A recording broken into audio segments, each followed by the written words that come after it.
نحمده ونصلي على رسوله الكريم اما بعد فاعوذ بالله من الشیطان الرجیم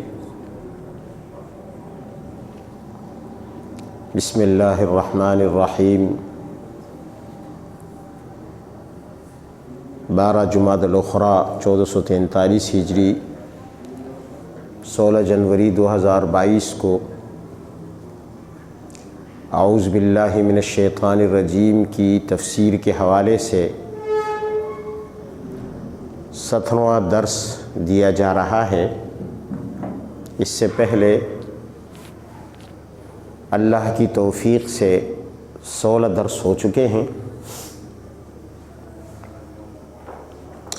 گزشتہ درس میں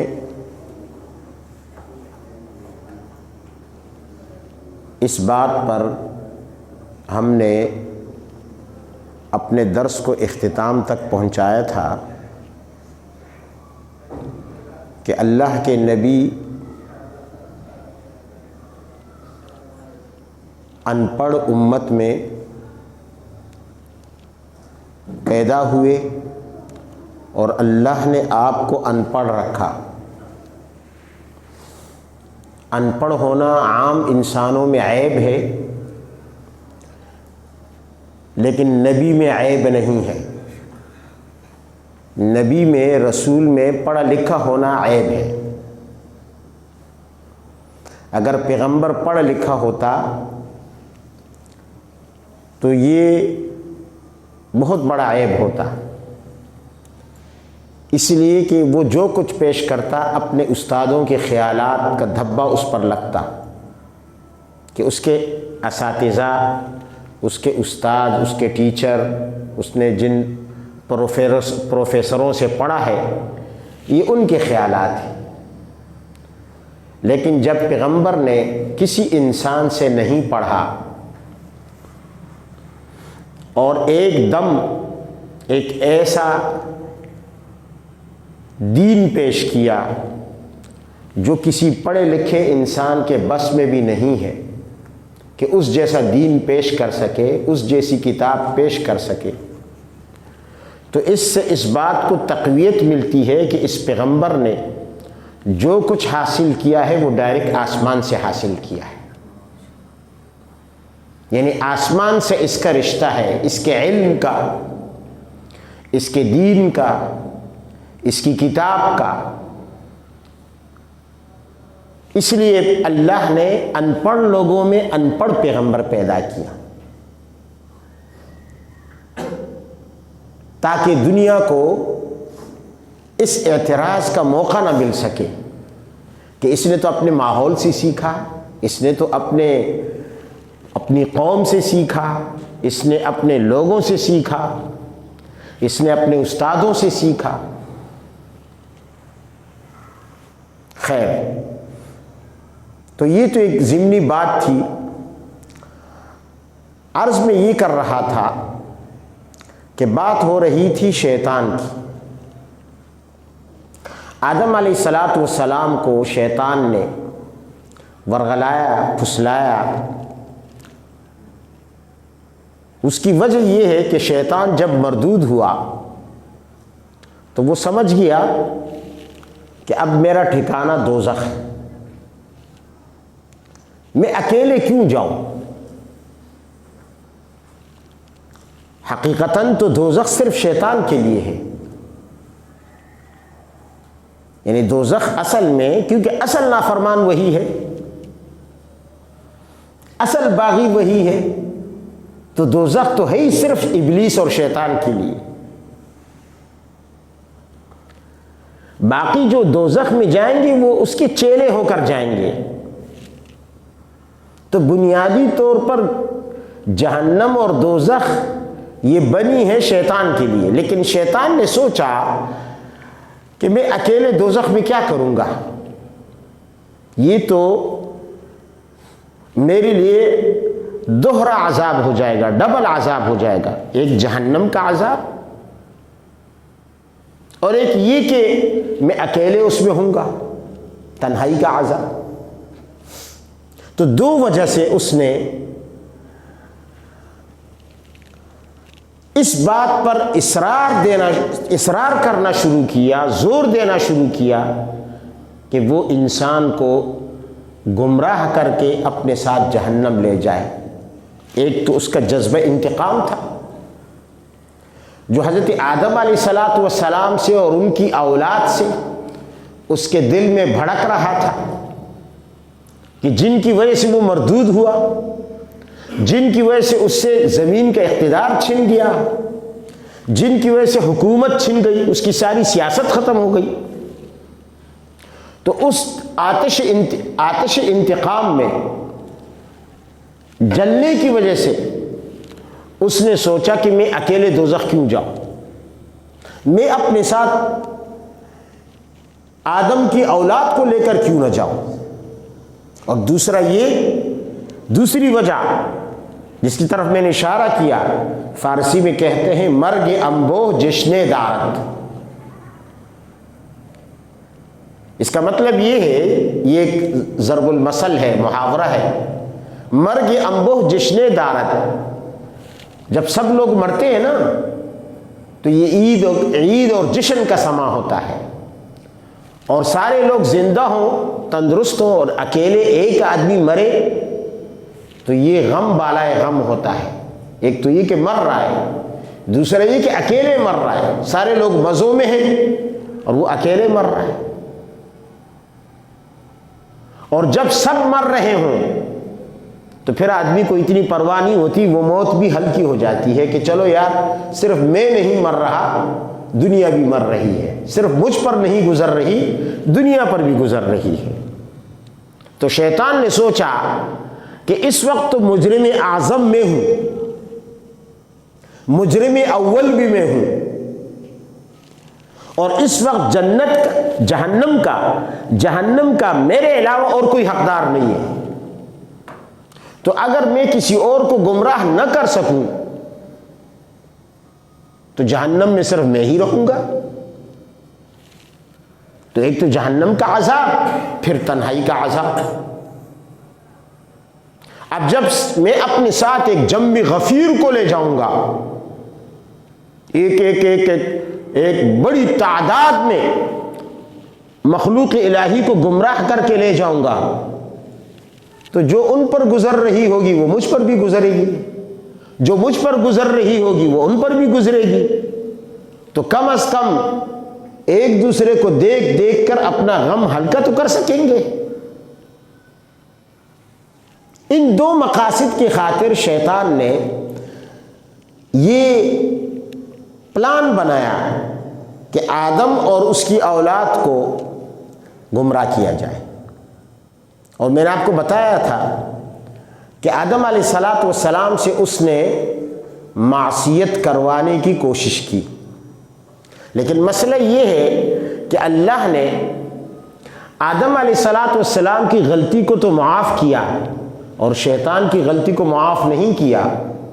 اور اس کی وجہ یہ تھی کہ آدم سے جو غلطی ہوئی، آدم علیہ السلام نے اس غلطی کا اقرار کیا، اپنی کمزوری کا اعتراف کیا، اور اللہ تعالیٰ کے امر اور حکم کے برحق ہونے کا اقرار کیا۔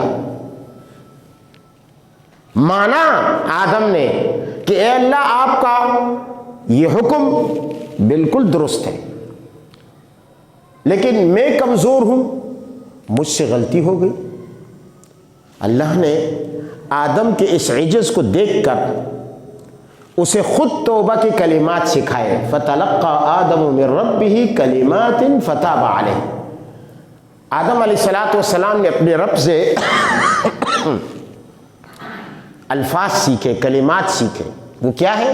مفسرین فرماتے ہیں سورہ اعراف میں اللہ نے ان کو توبہ کی دعا سکھائی، ربنا ظلمنا انفسنا، اے اللہ ہم نے اپنے اوپر ظلم کیا ہے، وَإِن لَّمْ تَغْفِرْ لَنَا وَتَرْحَمْنَا، اگر تو ہمیں نہیں بخشے گا، ہم پر رحم نہیں کرے گا، لَنَكُونَنَّ مِنَ الْخَاسِرِينَ، تو ہم نقصان اٹھانے والوں میں سے ہو جائیں گے۔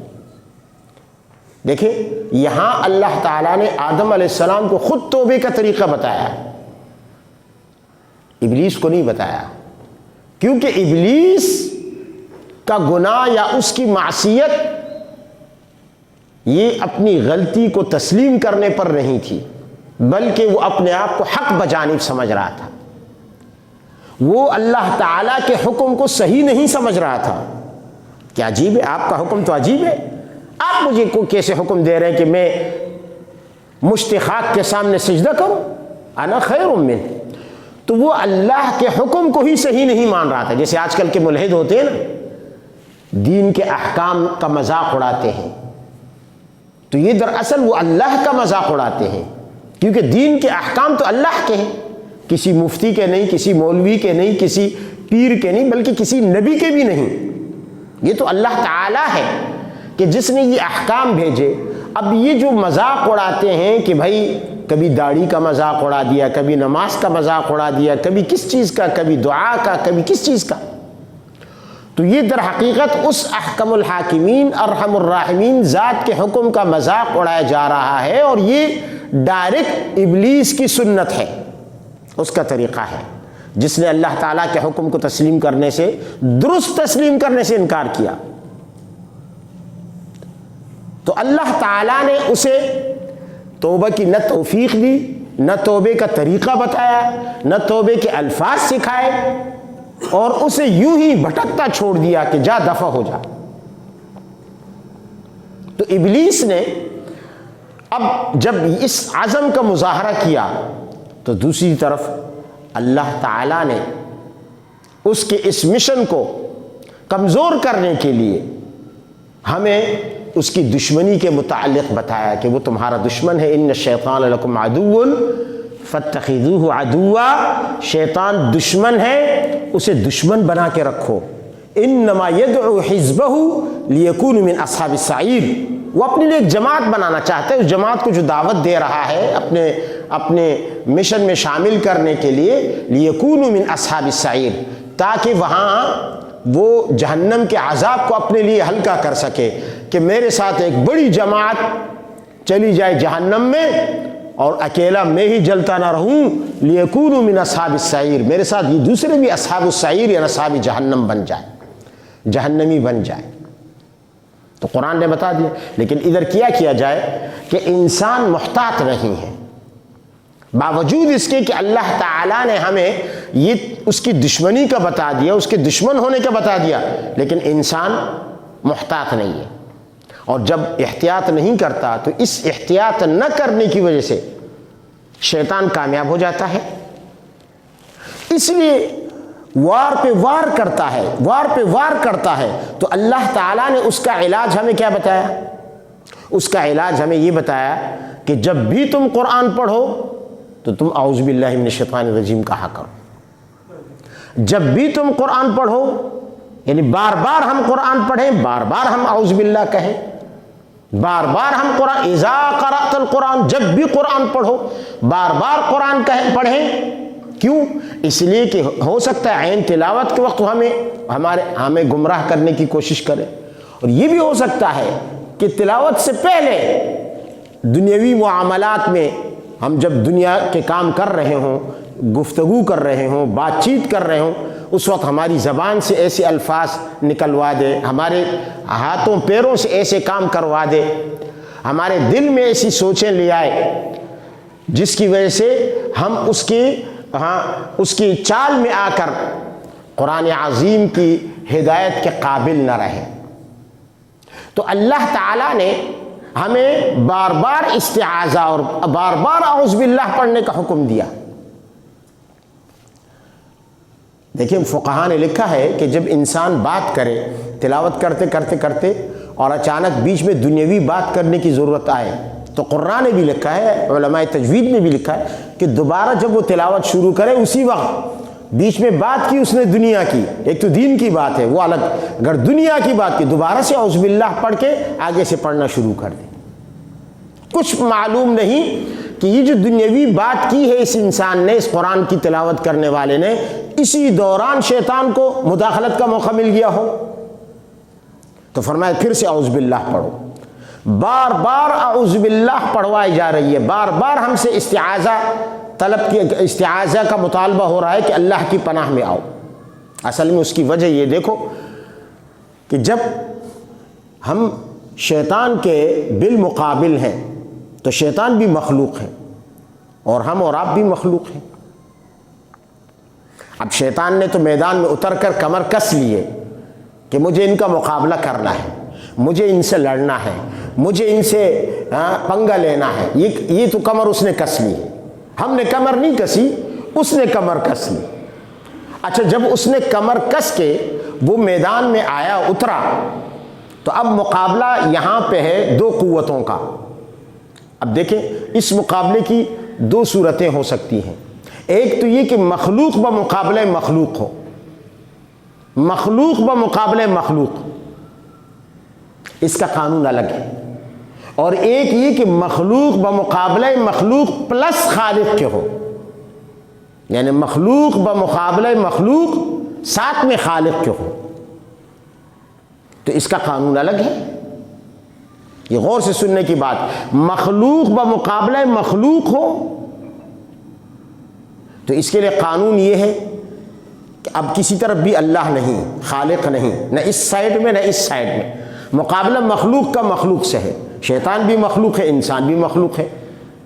اگر اللہ کو ساتھ نہیں لیا گیا، اللہ کی پناہ نہیں حاصل کی گئی، تو پھر کیا ہوگا؟ پھر یہ ہوگا کہ پھر اس پر دنیاوی قانون لاگو ہوگا۔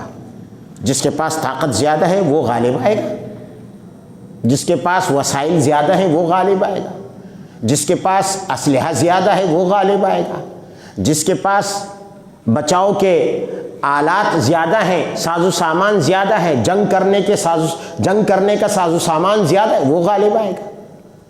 اب یہاں بات ہے مادی طاقت کی، کہ جس سمت میں جس فریق کے ساتھ مادی طاقت زیادہ ہوگی وہ غالب آئے گا۔ یہ قانون ہے۔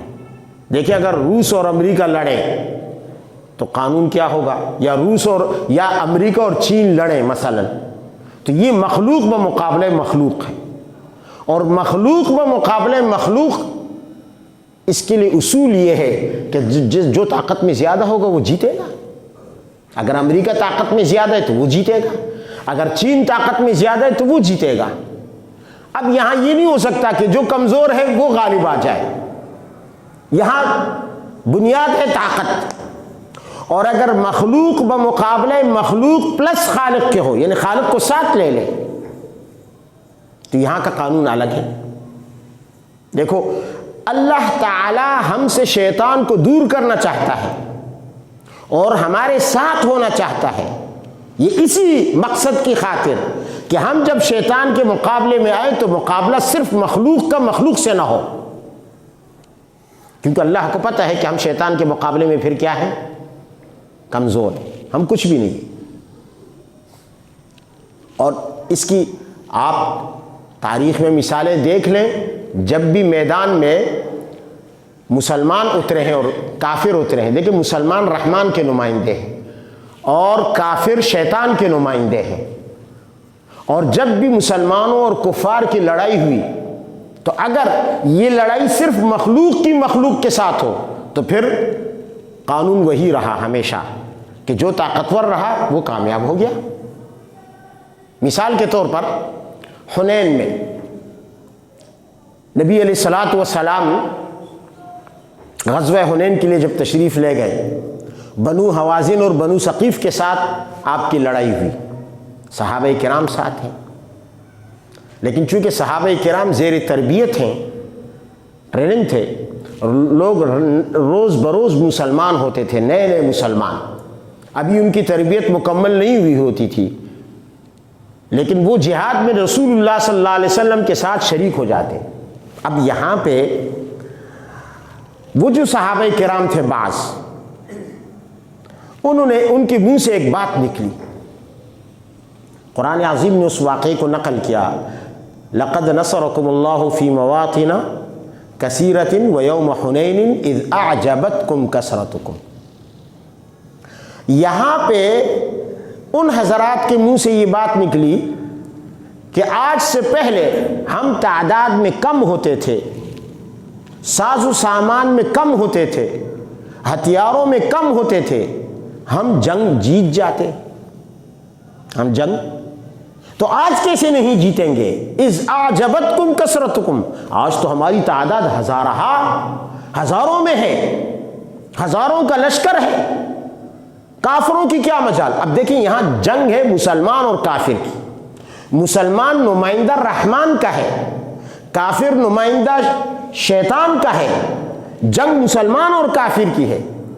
لیکن چونکہ مسلمانوں کی اس وقت تھوڑی سی ایک لغزش ہو گئی کہ مادیت کی طرف، تعداد کی طرف، کثرت کی طرف ان کا ذہن چلا گیا، تو جو نظر اللہ پر خالص ہونی چاہیے تھی وہ آ گئی کثرت پر، کہ مقابلہ کثرت کا، مقابلہ طاقت کا، مقابلہ مخلوق کا مخلوق سے ہے، مخلوق کی کثرت کا مخلوق کی کثرت سے ہے، مخلوق کی طاقت کا مخلوق کی طاقت سے ہے، مخلوق کے ہتھیاروں کا مخلوق کے ہتھیاروں سے ہے، اور مقابلہ مخلوق کا مخلوق سے ہے۔ اللہ نے فرمایا اچھا چلو دیکھ لیتے ہیں کہ مخلوق و مقابلہ مخلوق جب آئے تو کیا نتیجہ نکلتا ہے۔ نتیجہ کیا ہوا؟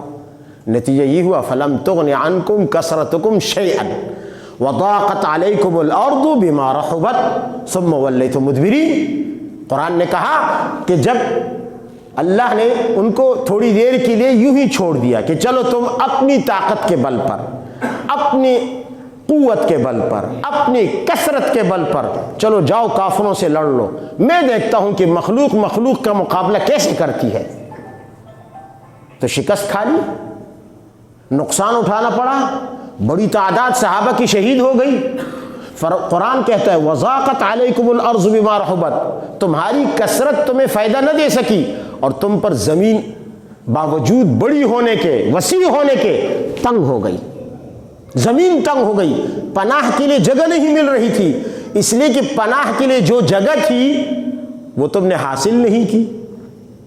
تم اللہ کی پناہ میں آ جاتے تو پھر تمہیں پناہ مل جاتی، لیکن تم نے پناہ کی جگہ کو چھوڑ دیا، تم چلے گئے مادی قوت کی طرف،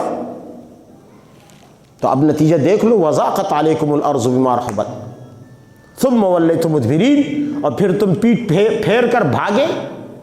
صحابہ کہتے ہیں کہ رسول اللہ صلی اللہ علیہ وسلم نہیں بھاگے، اپنی جگہ ڈٹے رہے، اور آپ اعلان کرتے تھے انا النبی لا کذب انا ابن عبد المطلب، میں سچا نبی ہوں، میں عبد المطلب کا پوتا ہوں، اور اے مجاہدین بھاگنے کی کوشش نہ کرنا، میں اپنی جگہ پر ڈٹا ہوا ہوں، واپس آؤ۔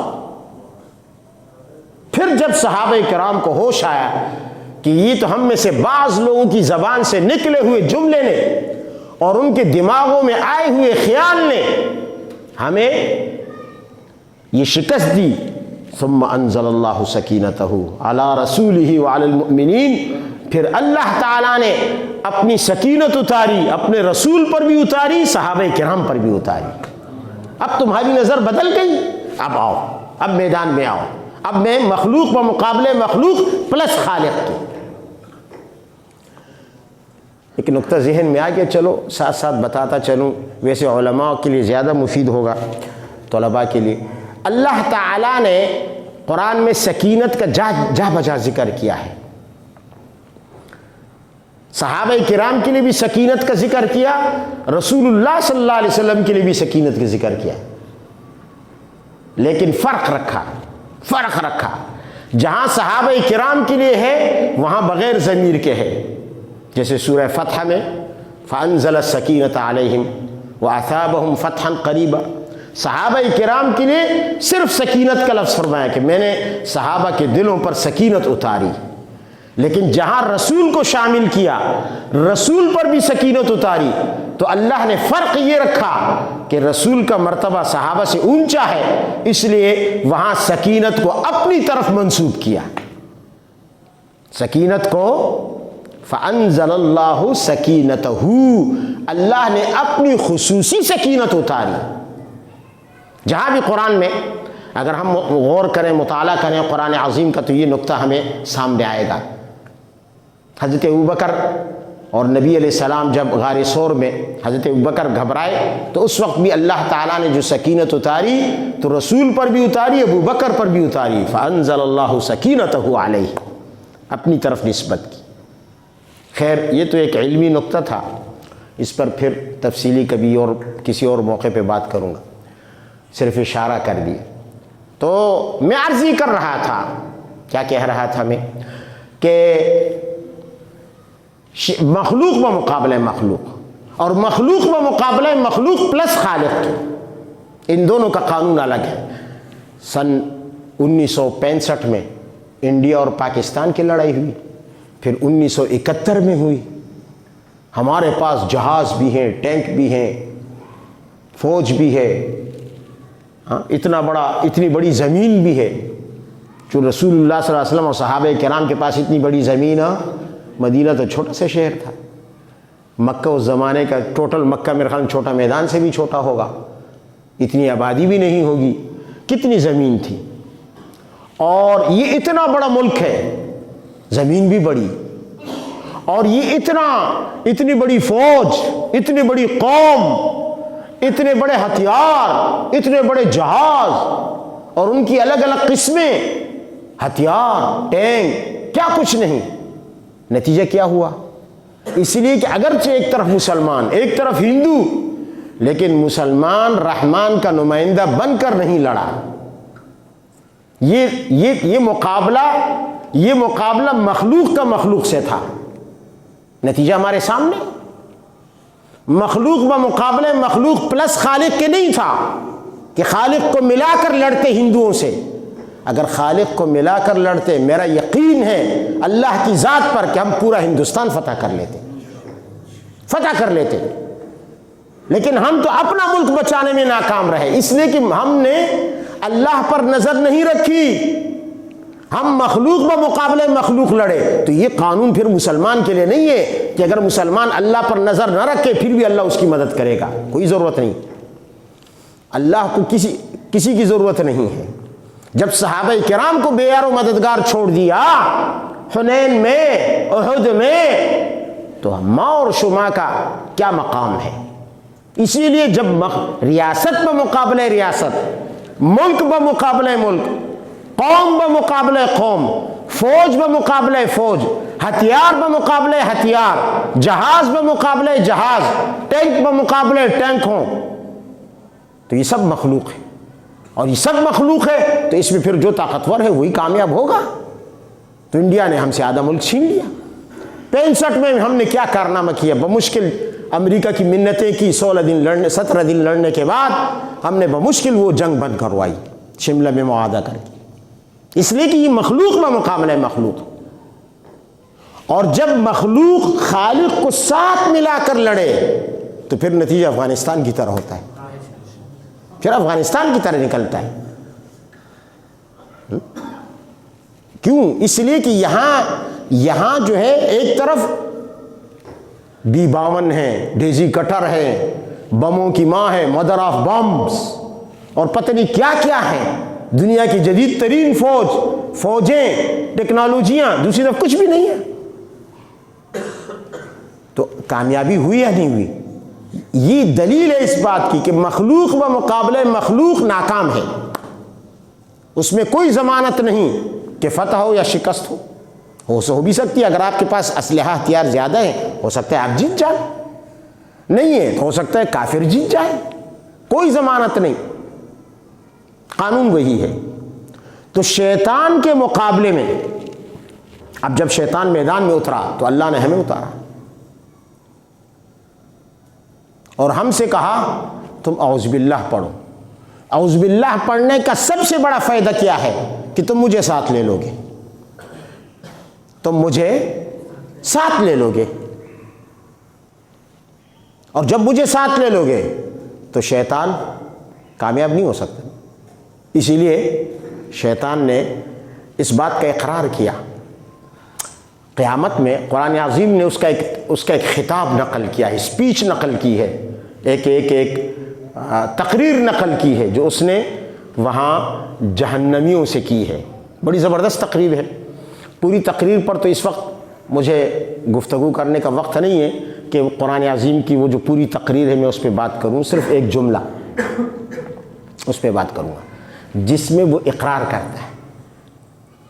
وہ کیا کہتا ہے؟ وہ خطاب کرے گا کہ بھئی میں ٹھیک ہے تمہیں گمراہ کرنے کے لیے میدان میں اترا تھا، میں نے میدان میں اترا تھا، لیکن گمراہ کرنے کے 3 طریقے ہیں۔ مجھے تو جو ملا اللہ کی طرف سے تو سب سے کمزور طریقہ ملا۔ نہیں سمجھ میں آئی بات؟ مجھے گمراہ کرنے کا جو ملا، ہتھیار ملا، وہ کیا تھا؟ سب سے کمزور۔ دیکھو میں نے پچھلے درس میں کہا تھا کہ اللہ نے فرمایا ان کید الشیطان کان ضعیفا، شیطان کا داؤ کمزور ہے۔ اللہ تعالیٰ نے اس کی طاقت کو اتنا گھٹا دیا کہ اگر انسان تھوڑی سی استقامت دکھا دے تو شیطان ہر محاذ پہ شکست کھائے گا اور کھا سکتا ہے۔ تو شیطان کہتا ہے ما کان لی علیکم من سلطان الا ان دعوتکم فاستجبتم لی۔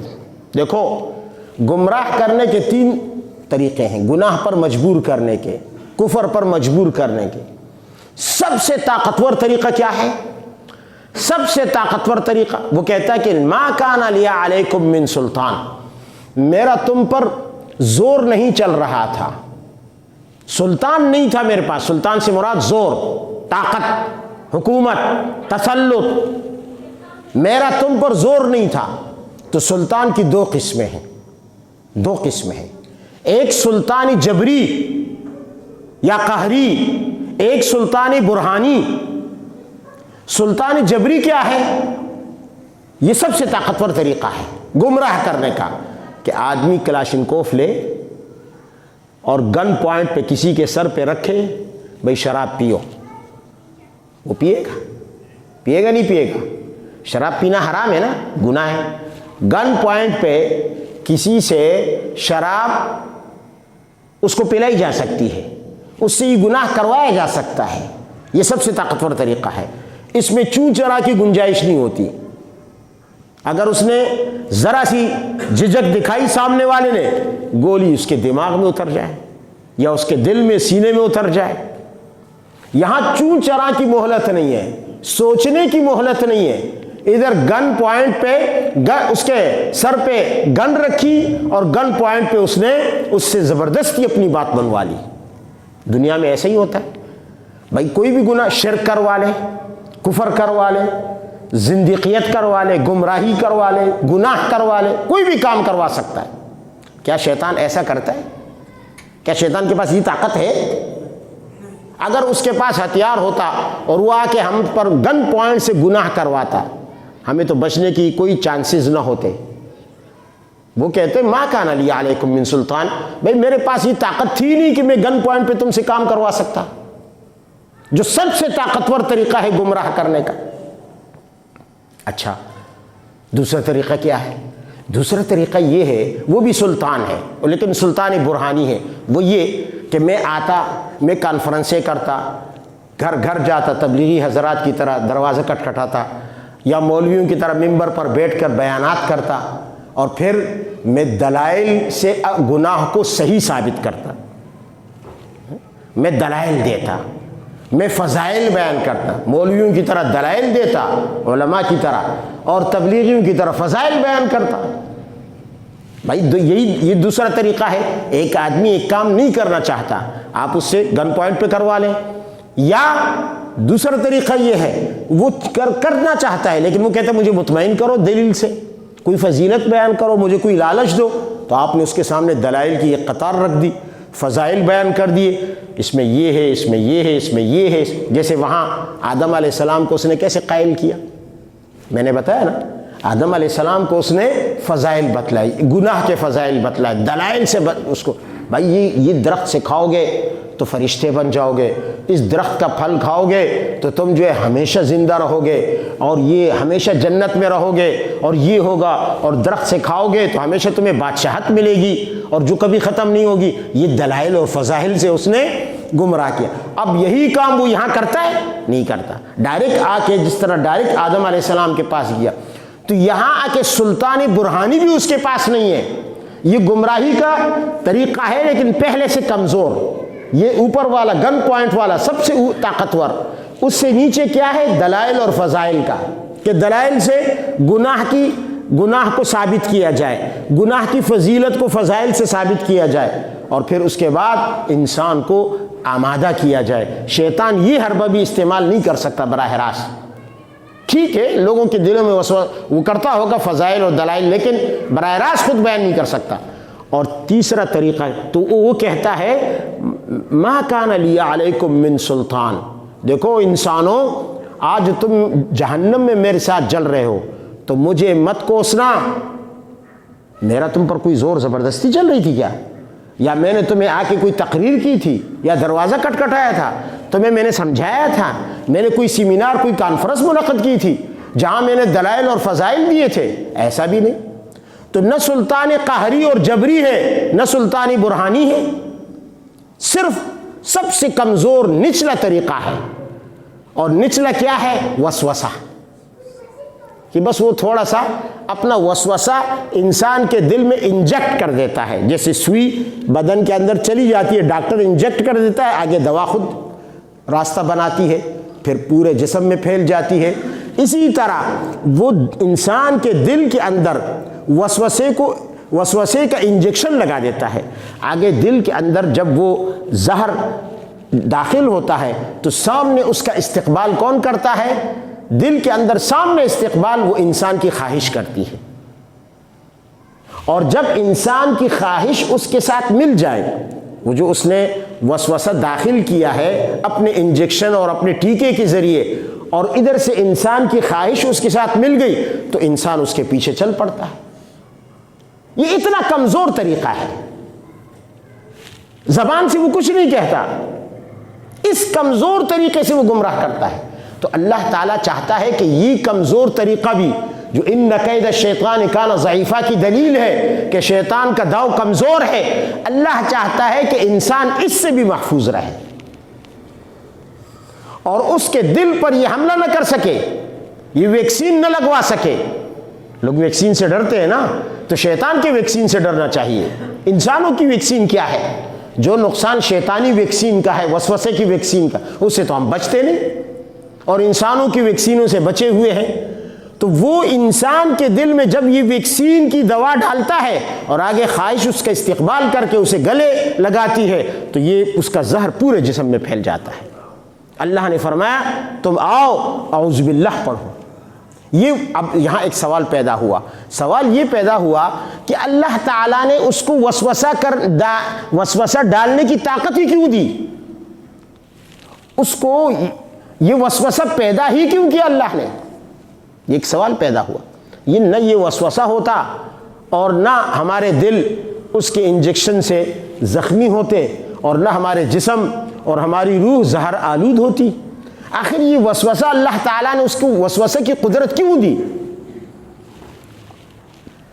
تو اس کے لیے یہ فلسفہ سمجھ لیں کہ اللہ تعالیٰ کیا چاہتا ہے انسانوں سے. اللہ تعالیٰ یہ چاہتا ہے کہ یہ جو بھی اس کے حکم پر عمل کریں تو یہ عمل پوری قوت کے ساتھ ہو، طاقت کے ساتھ ہو. اور طاقت کے ساتھ تب ہوگا جب اس سے کوئی چیز ٹکرائے، جب اس کے مقابلے میں کوئی رکاوٹ آئے، کوئی چیز آئے. اللہ تعالیٰ نے ہمیں جن احکام کا پابند کیا، مکلف بنایا، ہمیں تکلیف دی، ہم ان تکلیفات کا سامنا پوری قوت کے ساتھ کریں. یعنی اللہ یہ چاہتا ہے کہ ہم نیکی کریں لیکن گناہ کی طاقت کے ساتھ، ہم ایمان لائے مگر کفر کی طاقت کے ساتھ، کفر پر قدرت رکھتے ہوئے. کیوں؟ اس سے ہمارے ایمان کی حرارت ظاہر ہوگی، ایمان میں حرارت اور گرمی پیدا ہوگی. اللہ کو مردہ ایمان پسند نہیں، مردہ ایمان اللہ کو پسند نہیں. اللہ کو زندہ ایمان چاہیے، گرم جوش ایمان چاہیے. اور گرم جوش ایمان، گرم ایمان وہ تب ہوگا جب کیا ہو؟ جب سامنے مد مقابل ٹکرائے. ورنہ ایمان کی نہ قوت ظاہر ہوگی، نہ حرارت ظاہر ہوگی، نہ ایمان میں حرارت اور گرمی پیدا ہوگی۔ میں اس کی ایک مثال دیتا ہوں۔ ایک شخص ہے، اس کو قاضی بنایا گیا، جج بنایا گیا، قاضی بنایا گیا۔ اس نے پہلے دن ایک کیس نمٹا دیا، دونوں فریق آئے اور اس نے فیصلہ کیا۔ لوگوں نے کہا واہ جی بڑا اچھا فیصلہ کیا، بڑا اچھا فیصلہ کیا، زندہ باد۔ دوسرے دن دوسرا کیس آیا، اس نے پھر فیصلہ کیا، لوگوں نے کہا زندہ باد۔ تیسرے دن تیسرا کیس آیا، اس نے پھر فیصلہ کیا، لوگوں نے کہا واہ جی بڑا قابل قاضی ہے، بہت اچھے فیصلے کر سکتا ہے۔ کرتے کرتے 10 فیصلے ہو گئے، مثال کے طور پر 100 ہو گئے، 10 ہو گئے، جتنے بھی ہو گئے۔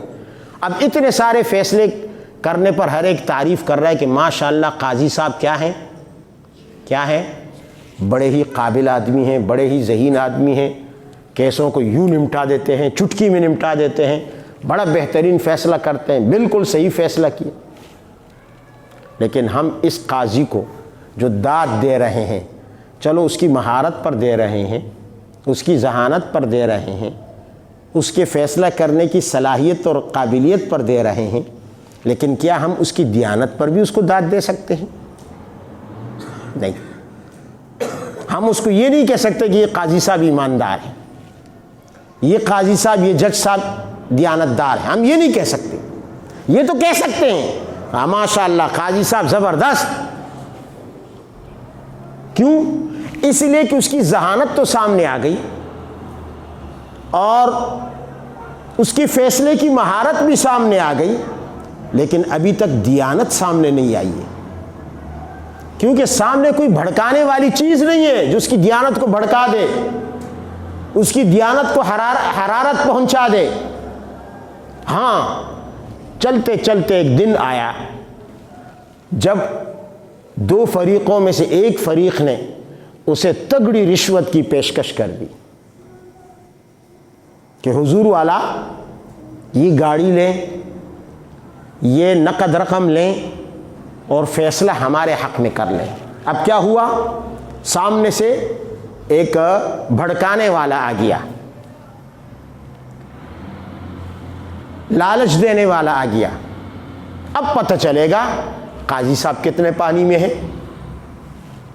اگر قاضی صاحب نے رشوت لے لی اور فیصلہ ان کے حق میں کر دیا تو مہارت کے باوجود پتہ چل جائے گا کہ قاضی صاحب دیانتدار نہیں، امانتدار نہیں ہے، ایماندار نہیں ہے۔ اور اگر قاضی نے، نفس تو چاہتا ہے کہ یہ گاڑی بھی لے لوں، یہ پیسے بھی لے لوں اور امریکہ کی شہریت بھی لے لوں، گرین کارڈ بھی مل جائے، لیکن قاضی نے یہ ساری چیزیں ٹھکرا دی اور کہا کہ نہیں، فیصلہ میں انصاف کے مطابق کروں گا، اور اس نے فیصلہ انصاف کے مطابق کیا۔ چونکہ اب یہاں پہ لالچ سامنے آ گئی، بھڑکانے والے سامنے آ گئے، ترغیب دینے والے سامنے آئے، اور قاضی نے انکار کیا، تمام تر لالچوں کو ٹھکرا دیا، فیصلہ انصاف پر کیا، تو اب ہم کہیں گے کہ قاضی صاحب واقعی منصف اور دیانتدار ہے۔ اب قاضی صاحب کی یہ صفت جو چھپی ہوئی تھی اب تک سامنے نہیں تھی، اب تک سامنے، حالانکہ فیصلے وہ کر رہے تھے، سامنے دیانتداری نہیں تھی، دنیا کو پتہ نہیں تھا، اب یہ سامنے آ گئی۔ وہ جو قرآن میں نا کہ اللہ تعالیٰ چاہتا ہے وَلِيَعْلَمَ اللَّهُ الَّذِينَ آمَنُوا وَلِيُمَحِّصَ اللَّهُ الَّذِينَ آمَنُوا، اللہ چاہتا ہے کہ تم میں سے مومنوں کو پہچان لے۔ پہچاننے کا یہی مطلب ہے، ایمان تو وہ دلوں کی جڑوں میں جانتا ہے، لیکن وہ چاہتا ہے کہ ایمان کی حرارت دنیا کے سامنے آ جائے، دنیا کے سامنے ایمان کی گرمی آ جائے۔ تو یہاں اس قاضی صاحب کی دیانت کی گرمی یہ تب سامنے آئی جب اس کے سامنے بڑی بڑی پیشکشیں آئی، بڑی بڑی رشوتیں آئی، اور قاضی صاحب نے ان کو ٹھکرا دیا۔ تو اب آپ کہہ سکتے ہیں کہ اس قاضی کے اندر دیانت کی صفت ہے۔ ہم نمازیں پڑھتے، ہم روزے رکھتے، ہم تمام عبادات ادا کرتے، لیکن جب تک شیطان سے ٹکراؤ، یعنی گناہ پر قدرت رکھنے کے باوجود ہم یہ نیکیاں کرتے، تو یہ کام تو پھر فرشتے بھی کرتے ہیں نا، فرشتوں نے بھی تو یہی کہا تھا نحن نسبح بحمدک ونقدس لک، یا اللہ آدم کو پیدا کرنے کی کیا ضرورت ہے؟ ہم تسبیح بھی کر رہے ہیں، ہم آپ کی تقدیس بھی کر رہے ہیں، ہم تمجید بھی کر رہے ہیں، ہم آپ کے سامنے سجدہ ریز بھی ہیں، لیکن وہ سب کچھ کر رہے ہیں، وہ سب کچھ کر رہے ہیں، لیکن ان کے اندر گناہ کی قوت نہیں ہے۔ تو ایمان کی حرارت سامنے نہیں آ رہی، ایمان کی حرارت سامنے نہیں آ رہی، گناہ کی طاقت نہیں ہے نا، گناہ ٹکراتا نہیں ہے، گناہ کی قدرت ٹکرا نہیں رہی نیکی سے۔ اس لیے اللہ تعالیٰ نے شیطان کو وسوسے کی قدرت دی، اور ہمیں یہ علاج اور یہ تدبیر بتائی کہ ہم اللہ کی پناہ میں آ جائیں۔ دیکھو اللہ تعالیٰ ہم سے زبردستی بھی اطاعت کروا سکتا تھا، اللہ کے لیے کوئی مشکل نہیں، غور کرنے کی بات ہے۔ اللہ ہم سے زبردستی بھی نمازیں پڑھوا سکتا تھا، اللہ ہم سے زبردستی بھی روزے رکھوا سکتا تھا، اس کے لیے کوئی مشکل نہیں، لیکن اللہ چاہتا کیا ہے؟ اللہ چاہتا ہے کہ یہ سب کچھ ہو، میری اطاعت ہو، میری عبادت ہو، میرے سامنے سجدے ہوں، میرے سامنے اطاعت ہو، نیکیاں ہوں، میرے احکام پر عمل ہو، لیکن یہ محبت کے راستے سے۔ کس راستے سے؟ ہم محبت پیدا ہو، محبت کے راستے سے ہو۔ اگر محبت کے راستے سے نہ ہو نا، محبوبیت، انسان اللہ کا محبوب بن جائے، اللہ یہ چاہتا ہے۔ اللہ ہم سے گناہ کی قدرت کے باوجود جو نیکی کروا رہا ہے وہ ہمیں اپنا محبوب بنانا چاہتا ہے۔ میں ایک مثال آپ کو دے رہا ہوں، دیکھو روزانہ سورج نکلتا ہے مشرق سے، کس کے حکم سے نکلتا ہے؟ اللہ کے حکم سے۔ ڈوبتا ہے مغرب میں، کس کے حکم سے ڈوبتا ہے؟ اللہ کے حکم سے۔ سارا دن وہ چکر کاٹتا ہے اللہ کے حکم سے، لیکن کیا کبھی اللہ نے سورج کی اس بات پر تعریف کی ہے، اپنی محبت کا اظہار کیا ہے سورج سے؟ نہیں کیا، کہ سورج مجھے بڑا پسند ہے، میرا بڑا محبوب ہے، اس لیے کہ میرے احکام پر عمل کرتا ہے۔ کبھی اللہ نے سورج کی تعریف، سورج کے ساتھ اپنی محبت نہیں جتلائی۔ چاند کس کے حکم سے نکلتا ہے؟ اللہ کے حکم پر عمل کرتا ہے، نافرمانی نہیں کرتا، اطاعت کرتا ہے۔ ڈوبتا ہے، اللہ کے حکم سے ڈوبتا ہے، دنیا کو روشنی دیتا ہے، اللہ کے حکم سے دیتا ہے، لیکن اللہ تعالیٰ نے چاند کو اپنا محبوب نہیں بنایا، انسانوں کو محبوب بنایا۔ دیکھو کیا فرمایا، واللہ یحب المحسنین ان اللہ یحب المتقین، اللہ متقین کو پسند کرتا ہے، ان سے محبت کرتا ہے، اللہ محسنین سے محبت کرتا ہے۔ واللہ یحب الصابرین، اللہ صابرین سے محبت کرتا ہے۔ انسانوں کو اللہ نے اپنا محبوب بنایا۔ کبھی اللہ نے یہ نہیں کہا کہ اللہ محبت کرتا ہے چاند سے، اللہ محبت کرتا ہے سورج سے، اللہ محبت کرتا ہے ستاروں سے، اللہ محبت کرتا ہے ہوا سے، اللہ محبت کرتا ہے زمین سے، اللہ محبت کرتا ہے آسمان سے، کہیں نہیں فرمایا۔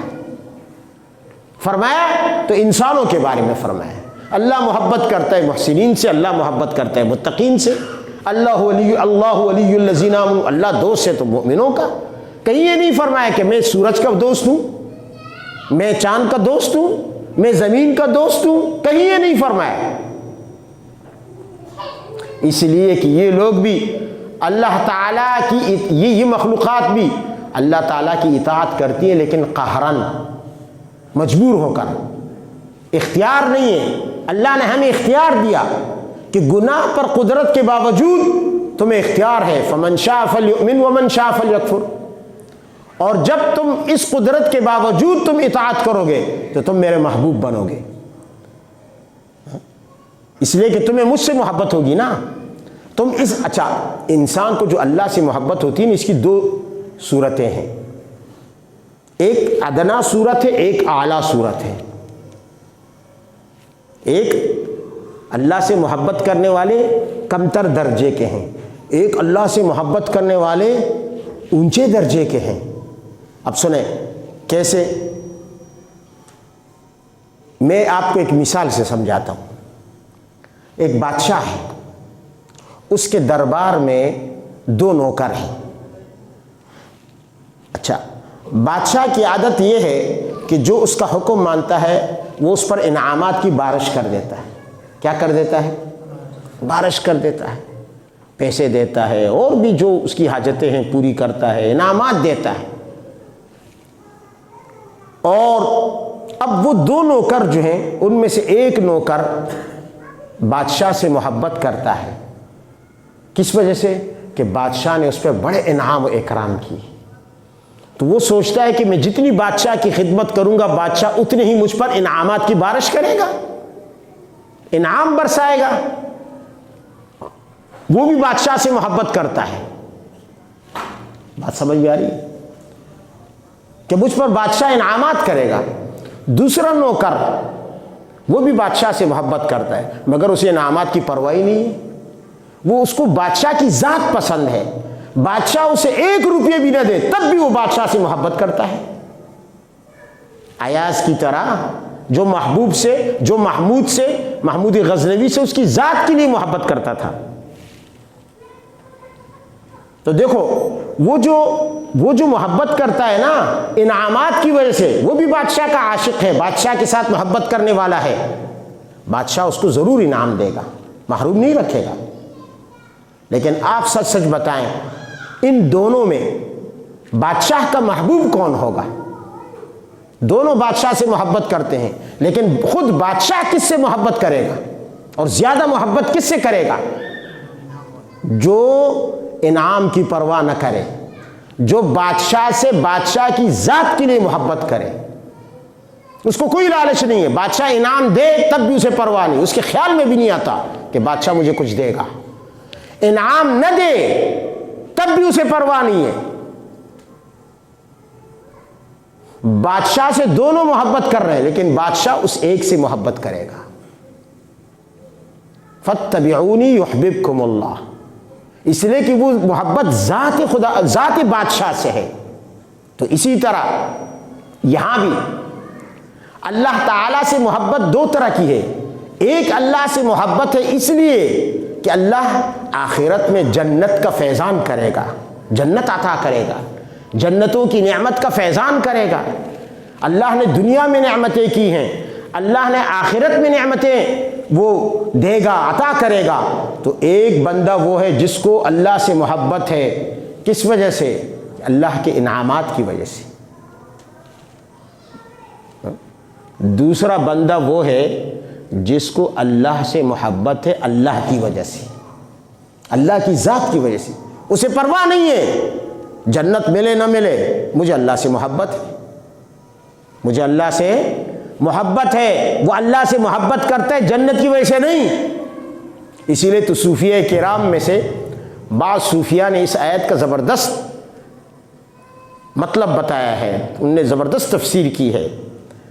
سورہ مریم کی آخری آیت فَمَنْ كَانَ يَرْجُو لِقَاءَ رَبِّهِ فَلْيَعْمَلْ عَمَلًا صَالِحًا وَلَا يُشْرِكْ بِعِبَادَةِ رَبِّهِ أَحَدًا. فرمایا فَمَنْ كَانَ يَرْجُو لِقَاءَ رَبِّهِ، جو شخص اپنے رب سے ملنا چاہتا ہے.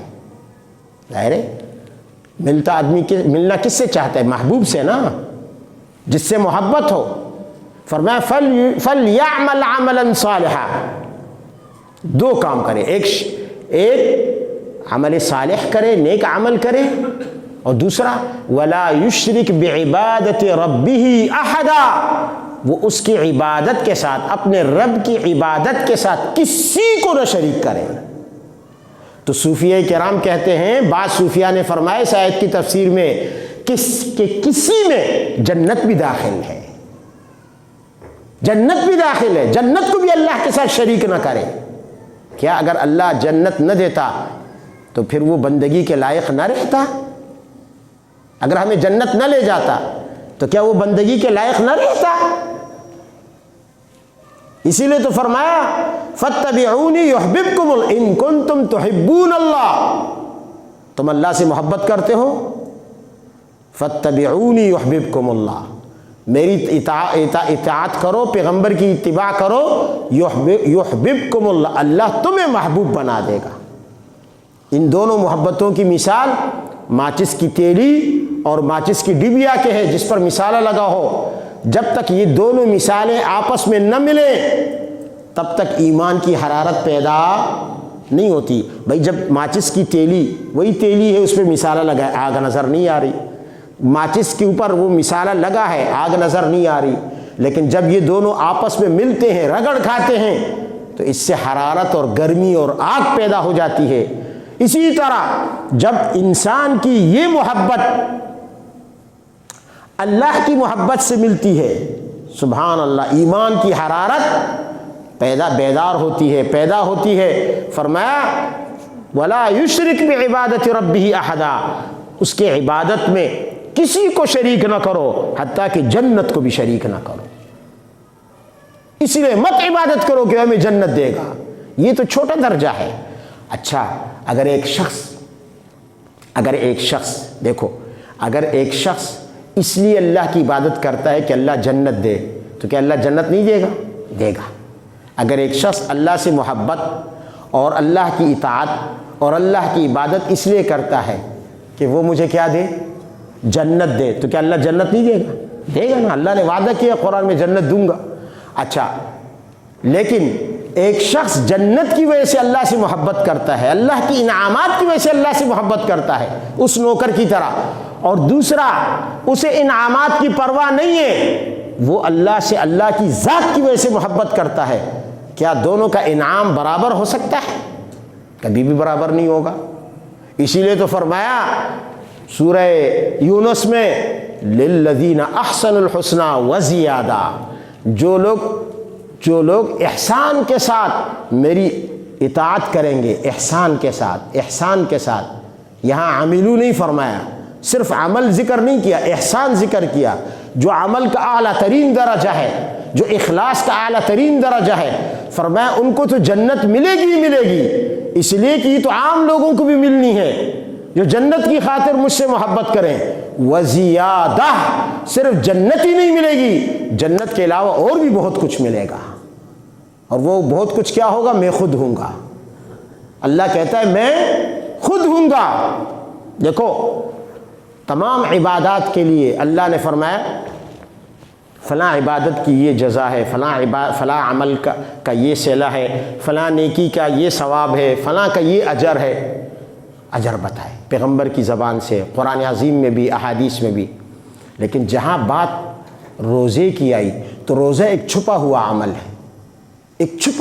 ہے، اس لیے کہ آدمی تنہائی میں جا کے گھونٹ پانی پی لے، سخت پیاس لگی ہو، کون دیکھے گا؟ کوئی نہیں دیکھتا، پھر بھی آدمی پانی سے دور رہتا ہے، تو یہ چھپا ہوا عمل ہے نا. اس نے اخلاص کا انتہائی درجے کا ثبوت دیا. اور جس کو احسان کہتے ہیں تو اس کا مطلب یہ ہے کہ اس نے حد درجہ اخلاص اپنے عمل میں پیدا کیا. تو اس لیے اللہ نے روزے کی جزا کیا بتائی، روزے کا اجر کیا بتایا. یہ نہیں بتایا روزے کی جزا یا روزے کا صلہ جنت میں فلاں محل ہے، یہ نہیں بتایا کہ روزے کا صلہ جنت میں فلاں نہر ہے، یہ نہیں بتایا کہ جنت میں فلاں نعمت ہے، یا روزے کا صلہ جنت ہے، بہشت ہے. نہیں فرمایا. کیا فرمایا؟ فرمایا الصوم لی، روزہ صرف میرے لیے ہے، لہٰذا وانا اجزا بہ، روزے کا بدلہ بھی میں خود ہی ہوں، میں خود ہوں. تو اللہ کسی کو مل جائے تو پھر تو دنیا بھی اس کی ہے، آخرت بھی اس کی ہے، پوری جنت بھی اس کی ہے، سب کچھ اسی کا ہے. پھر کس چیز کی کمی ہے جب اللہ کسی کا ہو جائے؟ تو میں عرض یہ کر رہا تھا کہ یہاں پہ اللہ تعالیٰ نے کیا فرمایا کہ تم اعوذ باللہ پڑھو، تاکہ اگر شیطان، کیونکہ اللہ جانتا ہے، اللہ ہمیں دور رکھنا چاہتا ہے.